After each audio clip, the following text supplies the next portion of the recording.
రాయలసీమ ఉద్యమం అనేది ఒక అరుణ్ సార్, కీర్తిశేషులు సుబ్బారాయుడు సార్ గారు, లేకపోతే ఇక్కడ కూర్చున్నటువంటి దశరథ రామయ్య గారు, దశరథ రామరెడ్డి గారు, రత్నం యేసు గారు, లేకపోతే భాస్కర్ రెడ్డి గారు, ఇట్లా వాళ్ళ ఏదో అదొక వ్యక్తిగత సమస్యను, వాళ్ళ కుటుంబ సమస్యను అన్నట్టుగా అది పరిమితం అయిపోయింది అనిపిస్తుంది నాకు. చాలా బాగా ఈ రాయలసీమ అనే ఒక పదమే మనుషులకి ఆవేశం తెప్పిస్తుంది. ఆలోచిస్తే కన్నీళ్ళు వస్తాయి.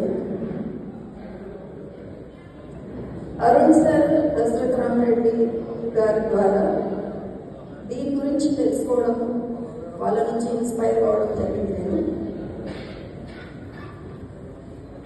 సుమారు 6 నెలల క్రితం అంటే నన్ను తీసుకొని మా అమ్మ మా నాన్నలు అంటే చెప్తున్నా, నీటి కరువు ఎటువంటిది అనేది మమ్మల్ని పిడుతూరు మండలం రాయలసీమ ప్రాంతంలో పుట్టిన నన్ను 6 నెలల ప్రాయంలో నా తల్లిదండ్రులు తీసుకొని కర్ణాటకలోని సింధనూరు ప్రాంతంలో తుంగభద్ర కాలువ దగ్గరికి మైగ్రేట్ కావడం జరిగింది. అంటే సుమారు 55 సంవత్సరాల క్రితం.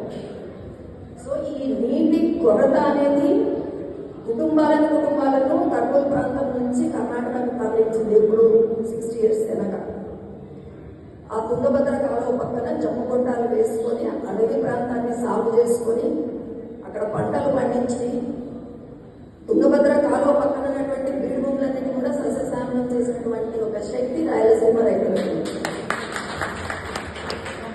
ఇట్లాంటి ఒక హ్యూమన్ రిసోర్సెస్ ని శక్తివంతమైనటువంటి రైతులను నిస్సహాయులుగా, నిశ్శక్తులుగా చేసి మరి ఇటువంటి ప్రాజెక్ట్స్ ఎక్కడెక్కడ కడితే మనకు గుండేవుల, వేదవతి, ఇట్లా ఆయన సుబ్బరాయుడు గారు ఆ చిన్న పుస్తకం చదివితే కూడా సామాన్య ప్రజలు కూడా అర్థమవుతుంది. మరి ఎందుకు ప్రభుత్వము దీన్ని ఇంప్లిమెంట్ చేయట్లేదు? మన రాయలసీమ ప్రాంతానికి నీటి వనరులను అందించలేకపోతుందంటే మనకు ప్రశ్నించే శక్తి లేదు. మనకు రావాల్సినటువంటి న్యాయబద్ధమైనటువంటి హక్కులను సాధించుకునే సామర్థ్యం లేదా? రాజధాని హైకోర్టు శ్రీబాబు అన్న ఇంతసేపు గంటసేపు చెప్పినారు దాని గురించి. 2018లో బార్ అసోసియేషన్ నుంచి ప్రెసిడెంట్ గా నేను ఉన్నప్పుడు హైకోర్టు ఉద్యమం 3 నెలలు శ్రీకృష్ణదేవరాయ విగ్రహం దగ్గర నిరాహార దీక్ష చేసి ఇక్కడ ఉన్నటువంటి ప్రజా సంఘాలు, విద్యార్థి సంఘాలు, రాయలసీమ వాదులు అందరూ కూడా మాకు సపోర్ట్ చేయడం జరిగింది. సెక్రటేరియట్ ముట్టడి చేస్తే ఫిబ్రవరి 6వ తారీఖు 2018వ తారీఖున చంద్రబాబు నాయుడు గారు ఫిబ్రవరి 8వ తారీఖున మాకు అందరికి అపాయింట్మెంట్, 4 జిల్లాల న్యాయవాదులకు అపాయింట్మెంట్ ఇచ్చి హైకోర్టు బెంచ్ ప్రామిస్ చేశారు. ఎప్పుడు 2018 ఫిబ్రవరి 8వ తారీఖున 18, 19, 20, 21, 28 కూడా రాబోతుంది. సో హైకోర్టు న్యాయబద్ధంగా మనకు రావాల్సిందాన్ని భిక్షలాగా మీకు బెంచ్ ఇస్తామన్నారు. అయినా మనం నోరు మూసుకొని కూర్చున్నాం. అయినా మనలో చలనం లేదు, ఆవేశం లేదు. అరే మాకు రావాల్సిన హక్కు అది, మా రైట్ అది. మీరు భిక్షగా పెంచేసుకుంటే కూడా మేము మాట్లాడము. ఇక మాకు అది మాకు రావాల్సిందాన్ని ఇవ్వలేని పరిస్థితులలో మాకు అదనంగా మీరు ఏమిస్తారని మాకు మేము నమ్మకం పెట్టుకోవాలి, మేము ఆశలు పెంచుకోవాలి. అంటే రెక్కాడితే డొక్కాడిని రాయలసీమ ప్రాంతం వాసులు వలసలకు పోయి కడుపు నింపుకోవడానికి కూలి పనులు చేసుకుంటూ మేము రైతులం, మేము పని చేసుకుంటే కానీ మనం కడుపులేము. మేము ఉద్యమాలు చేసేటువంటి సమయము లేకపోతే వనరులు లేకపోతే ఆర్గనైజ్ ఉంటున్నాం. మాకు పెట్టుబడులు పెట్టి ఫాల్స్ ఉద్యమాలు చేపించే నాయకులు కూడా లేదు. మా రాయలసీమ నాయకులంతా కూడా ఇక్కడ నుంచి ఎన్నికైనటువంటి మంత్రులు కానీ, మినిస్టర్లు కానీ ఎవరు చెప్తే వింటారు. ఆ గవర్నమెంట్ వచ్చినా, ఈ గవర్నమెంట్ వచ్చినా, ఏ గవర్నమెంట్ వచ్చినా రాయలసీమకి అయితే మాత్రం ఎవరు న్యాయం చేయట్లేదు. చేయాలనే ఒక చిత్తశుద్ధి లేదు అనేది రాయలసీమకు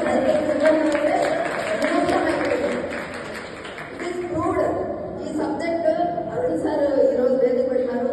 మాట్లాడుతూ ఉంటే కూడా కళ్ళలో నీళ్ళు వస్తాయి, ఆవేశం వస్తుంది. కాకపోతే ఏమి చేయలేని పరిస్థితిలో మనం ఉన్నాము. మన హక్కులు మనం సాధించుకోలేకపోతాం. ఇంకా వీళ్ళు మనకి ఏదో ఇస్తారు, ఏదో చేస్తారు అనేది కేవలం భ్రమ. నేను చెప్తున్నాను కదా, ఇది ఈ ఉద్యమం ఒక అరుణ్ సార్లు, సుబ్బరాయుడు సార్తో, దశరథ రామరెడ్డి గారితో, రత్నం గారితో, భాస్కర్ రెడ్డి గారితో ఇట్లా అనుకున్నన్ని రోజులు మనం ఇట్లానే ఉంటాము.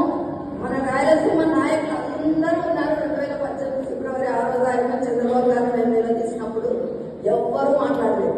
మొత్తం రాయలసీమ ప్రాంతం నుంచి ఎన్నికైన ఎమ్మెల్యేలు అందరూ ఉన్నారు.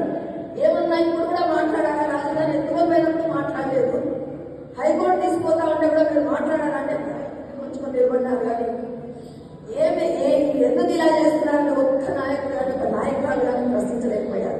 అటువంటి పరిస్థితుల్లో మన రాజకీయ నాయకులు రాయలసీమ ప్రాంతం నుంచి ఎన్నికైన వాళ్ళు ఉన్నప్పుడు మనకి ఏదో వాళ్ళు అడగబెడతారని మనం పోరాడితే తప్ప మనం ఉద్యమాలు చేస్తే తప్ప వాళ్ళు దిగి రాదు. మనకి ఇవ్వాల్సినటువంటి న్యాయబద్ధమైన హక్కులు నీళ్ళలో కానీ హైకోర్టు కావచ్చు, రాజధాని కావచ్చు, ఏది కూడా మనకు రాదు. వాళ్ళంతనే వాళ్ళు చేస్తారనేది ఒక భ్రమ ఉండమాలి. కాబట్టి ఈ రోజైనా మనం ఏం చేయాలి? కనీసం ఈ ఉద్యమాలు చేస్తున్నటువంటి వీటి కోసం పోరాడుతున్నటువంటి దశరథరామరెడ్డి గారు వాళ్ళకు ఇంకా ఇతర రాయలసీమ వాళ్ళు చాలా మంది ఉన్నారు. వాళ్ళు చేస్తున్న ఉద్యమాలకైనా మనము సపోర్ట్గా నిలబడి వాళ్ళకి అండగా నిలబడి కొంతైనా దాన్ని ముందుకు తీసుకెళ్లాలని చెప్పేసి ప్రతి ఒక్కరిని నేను మనవి చేసుకుంటూ నాకు ఇచ్చినటువంటి రాయలసీమ పూర్వంలో ఉద్యోగం